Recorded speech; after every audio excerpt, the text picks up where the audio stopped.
Hello YouTube, this is Matt Pullen, and to my American viewers, happy 4th of July. To my international viewers, happy 4th of July. So let's play a live Blitz game on chess.com, and we'll seek a 5-2 game, and we'll finally watch me lose a game on chess.com. It's bound to happen sooner or later. So I'll play, I don't know, I'll play e4 this game. My opponent is Fiona, whatever. Alright, so we're in the French. And we'll see what variation he's going to choose. I will play the classical with Queen H5, because why not? So his queen's just occupying space over here, basically, you know, creating some vague pressure against the king side, and you know, it's not an attacking move; it's a positional move.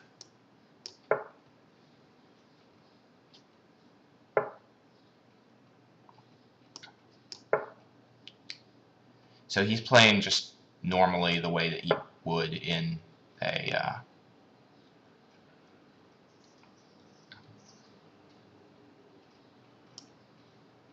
you know, the way that he would in a classical French. And he's got to take on d4, and I'm going to play knight to e2 with the idea of taking back on d4 with a piece. Oh, he's got to play queen b4, isn't he? Wow, I've really screwed this up.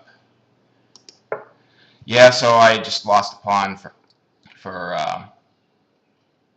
pretty much nothing. So yeah. Did I? So I guess queen h6 maybe to create some, you know, take advantage of the weakened dark squares. Maybe drop my queen into g7 and be annoying. He's got to take on b2 at some point. I'll play my h-rook over to b1, and then he'll have to play queen a3. And then maybe I could just take on d4. No, because, well, if I take on d4, he plays queen to c5, and then I have to play like king e3 or something. Alright, so here he's given me the opportunity to, or he maybe wants to play knight e4 check and force me to give up my bishop. I can play rook to b1 and then mate knight e4 check with just king g1. See, if he takes on d3, I'm not really too concerned about that. See, I do want to be able to meet that check with king g1, so I think I'll play the rook to b1 first, so that if he plays that check, I can play king g1. Alright, he took there. I wasn't as concerned about him taking there as I was about him checking my king. So my d3 pawn is loose now. See, I can play queen g7, and then if he castles to connect his rooks, then I can take on f7. Maybe that, I think that is a good move to throw in here. Maybe knight g5 is dangerous for him. Well, it depends on what he plays. Rook f8, knight g5 doesn't do anything because he just castles. Alright, here I can take queen and then take on d4, or I can play queen f6, try and keep the queens on the board and keep his king in the center. Queen f6, he just plays knight e7. And then he can castle queenside anyway. So I think oh, and then maybe after he castles queenside, knight g8 is a problem. Chasing, no, because this rook is hanging. I think I'll keep my queen on the board. That's just my instinct here. Knight e7, he's possibly going to jump into to f5, so I need to play g4 then. Of course, then he can play h5 and try and open the h-file, and if I play h3, just takes. But this rook can't really go anywhere on the h-file.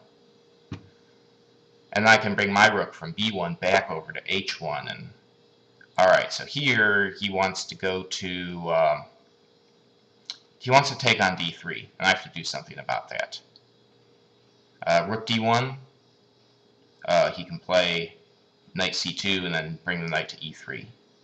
I really wanted to bring this knight to g5, but maybe I have to go to e1 to stop his knight threats on d3 and c2, so that's a move I didn't want to have to... Oh wait, can I just take? Can I take on with the knight on d4? And if he plays knight takes pawn, just king e3.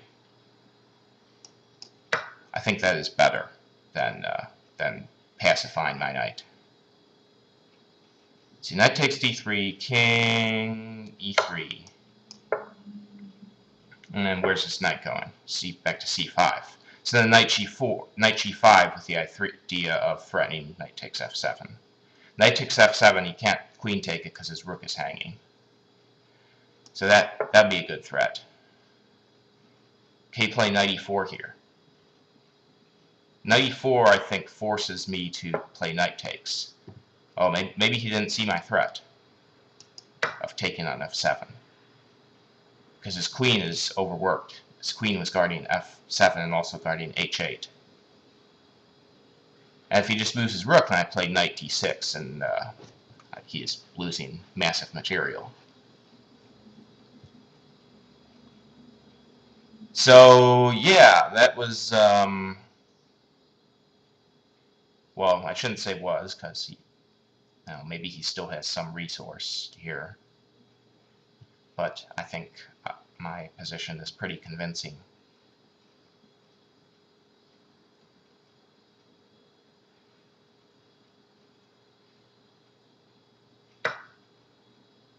Alright, so takes on h8. And then can I just trade queens? Or just play, well, why not? I mean, I am up material, so just activate the rooks. Bring the rook to c1. Bring the rook to c7. Is his knight doing anything at all dangerous? See, c3 is under control, d2 is under control, f2, g3, he can't go to g5, can't go to f6. So this knight on e4 really is, I mean, is really anchored in the center of the position, but it's not really doing very much. My knight on d4 is actually more influential than his knight on e4. So, and he's got the typical bad French bishop, although he could bring the bishop to b5 here, trying to, and there we go. So that was our July 4 live Blitz game. I don't know, maybe that pawn sacrifice in the opening, allowing him to play queen b4, maybe that's playable. I don't know. I hope you guys enjoy having, no school or no work, or